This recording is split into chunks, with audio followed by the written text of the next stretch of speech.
This is now what? Life after redundancy. When your job disappears, but you don't.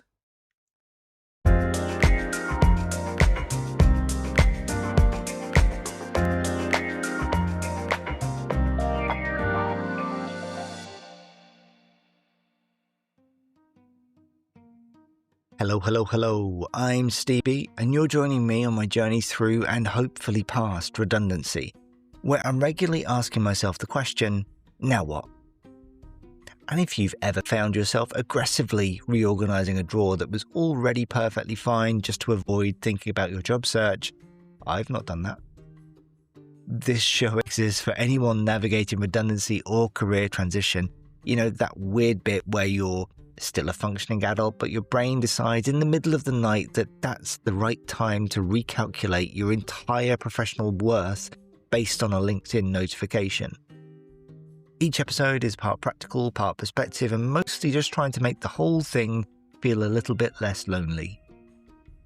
Today is a little bit different. I'm going to be walking through some of my own recent experiences, the types of things that have happened in the past few weeks that made me think, well, that needs to go in the podcast. There isn't really a neat structure though. It's just my own reflections on what this phase actually feels like when you're in it. I'll be answering questions that I've set myself with the type of honesty that only comes when you're just a tiny bit too tired to perform optimism.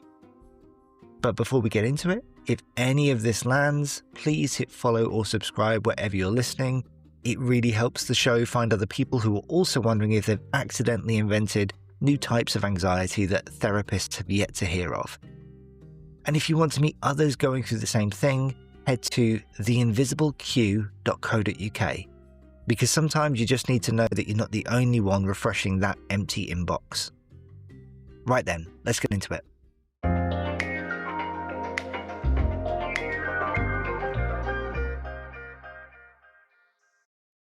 Okay, so I've given myself some questions. I haven't really planned out my responses to these questions yet. Normally, when I pull a podcast episode together, I'm writing myself a little script. I'm planning everything nice and neatly. And this time around, I'm trying a different approach. So you will need to forgive any stutterage and messing around, basically. So the first question I thought would be good to cover is what I have found the hardest in the past few weeks. And the immediate example that jumps to mind is I'd applied for a role that looked like a magical fit for my skill set. I'd read the description of what the role needed to do, and I'd read the experience of what the role expected the applicant to have done. So I completed that application with absolute gusto. I was very, very pleased with the level of detail. My CV was on point. My cover letter was good. There were some essay questions in the application form, and I was thinking, yeah, this is really, really good. I was buzzing. So naturally, I wanted to share this with my darling wife, and she finished work, and I was like, I've applied for this job today. I am so excited about it. I showed her the job role, and she gave me this look that was almost like, are you serious? And I didn't really understand what the problem was. And she highlighted to me that there was a particular mention in the role profile that said the applicant must not be threatening.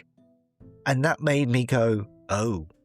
And I hadn't actually read the full job description. It was like those recipes online, you know, where you've got the background story behind the recipe before you get to the instructions of how to make pasta. I just jumped straight to making pasta, basically. I hadn't read the background story, and it immediately made me go, I don't actually want this role. So I resigned myself to the fact that I'd misread the role profile. I still was a great match for it. My skill set was perfect, but I had got to the stage where I'd gone, I don't want to do this job. But I couldn't find a way to retract my application. So I did what anyone would do. I just forgot about it. I left it. Until the other day, when I got the email through saying, thanks, but no thanks. And I felt absolutely conflicted Because on the one part, I'd already decided that even if they'd invited me to progress further, I'd be politely declining and running away. But the fact that they'd said no before I said no, it was the weirdest feeling ever. So I didn't want the job. They've got, and they don't want me. So I think on the most part, we can all agree that this is the best outcome. So yeah, I think that has definitely been the hardest element that's jumped to mind this week. Then I wrote myself a question around what have I been doing to stay motivated? And this is quite a tricky one because my motivation is all over the place. So one of the things I am very quickly discovering is I truly love making this podcast, and I truly love helping other people navigate this period of their lives just by empathizing with their experiences. And that's one of the reasons why I've been part of setting up the Invisible Queue. So my motivation is very much driven by, I want to continue adding value to the people and the experiences around me. But I do need to still continue to apply for jobs. So I've had to continue to motivate myself to daily searches for jobs to find things to apply for. And at the same time, I've identified, I think I mentioned in an episode the other week, that I have a skill set and I know how to use a skill set. So it seems crazy that I'm not just offering that skill set to businesses. So I'm in the process of setting up a business in order to actually do that. And I've got all of these moving parts at the moment, and I have to continue to focus on a particular one at a particular time. So I do think that motivation is just a myth that's been invented by people who haven't spent, a period of time deciding whether to make tea or just stare at the kettle. And I am desperately trying to keep myself on task. So for me, it comes down to the approach I've mentioned before around kind of setting my task list out for the day and going through and checking those tasks off. I think that is the key thing for me. My motivation is drawing the line through the item. And that really is kind of as simple as it gets for me. The next question was around how I'm handling rejection and radio silence. And my radio, I think it's run out of batteries because I'm getting fairly convinced that it's faulty. But on the most part, I'm handling it by reminding myself that it isn't a personal 2 fingers up, swearing at me to tell me to jog on. The recruitment world and the hiring managers world, they are receiving hundreds and hundreds and hundreds of applications per job. So I can appreciate that they do have to go through a process of filtering. And it is a case of that first sweep of the initial load of applications, they're going to have some fairly strict filters in order to navigate who they're actually going to interview. So I think that I can intellectually understand why I'll get rejections and why I'm receiving radio silence. I do think that the radio silence is worse than rejection because at least rejection closes the loop, whereas silence is just that unanswered text from someone you thought you were mates with. But on the most part, I'm kind of keeping myself busy. So I'm kind of, as I said, continuing to find roles every day and apply for something at least, even if it's jobs that I desperately don't want to get when I actually read the job description. And I keep reminding myself that it's not actually a personal attack on me when I do get a rejection or when I don't hear something back. But I have started checking my spam folder every so often, not because I think the dream job offer accidentally went there, but I just sometimes need to feel like I'm doing something proactive, even if it is delusional. So the next question I had for myself was around what surprised me most in this phase. And there have been numerous surprises, so I don't think I can pin it down to a real kind of silver bullet surprise.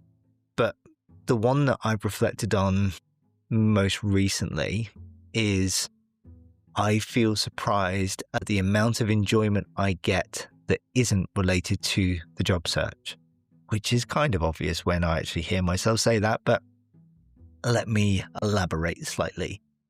So I think that my focus is to find another paying role. That is understandable. There are mortgages, there are children's tooth fairy money to pay for, things like that, the important stuff. And I am keen to do that. I'm pulling that thread, all makes sense.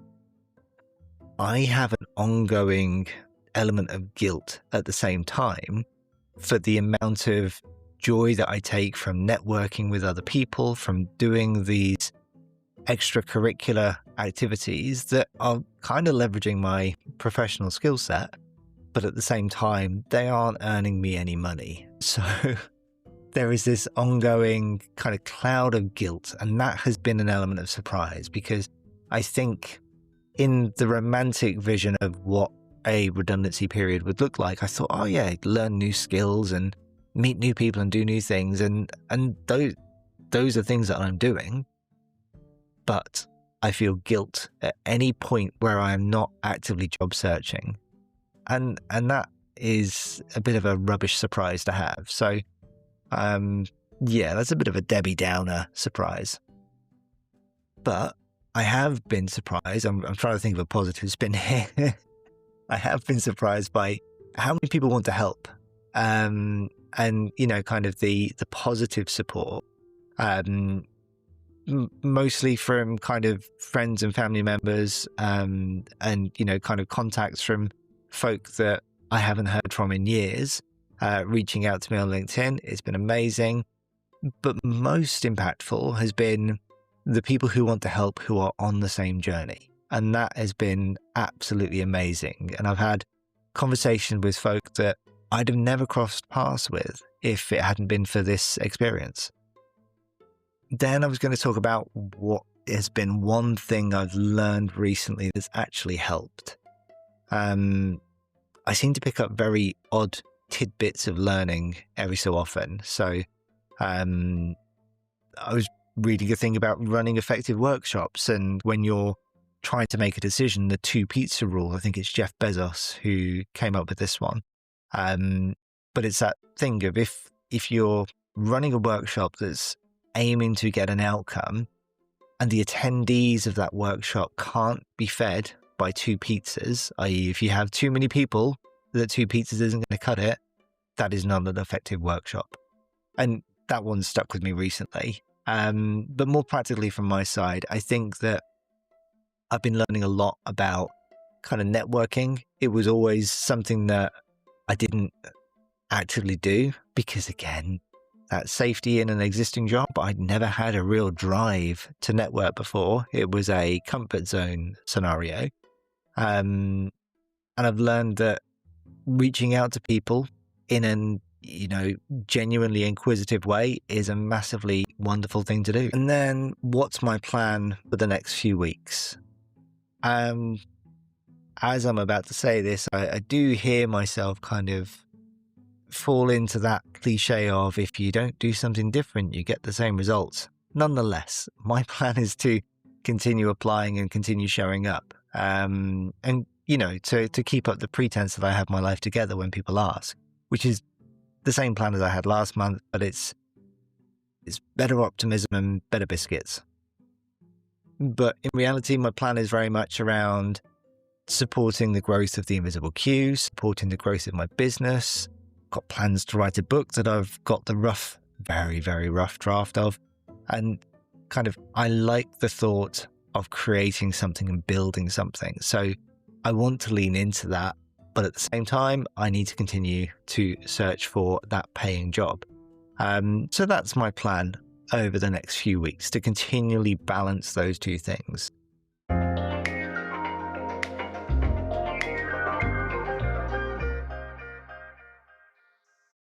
So that's it for today. There's no core takeaway. There's no real lesson to distill here. I think one of the main things is it's just a snapshot of where I am right now. I apologize that it's not very polished. I apologize it's not very resolved. But if you're in a similar place, I hope hearing that helps. Because the truth is, most of us are just making this up as we go along, and it's not failure, it's just what this season looks like. And if you know someone else navigating their own now what moment, just send them this way. Point them towards the episode, point them towards the invisibleq.co.uk.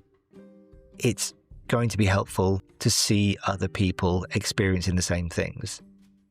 And if you're asking yourself now what, you're in the right place.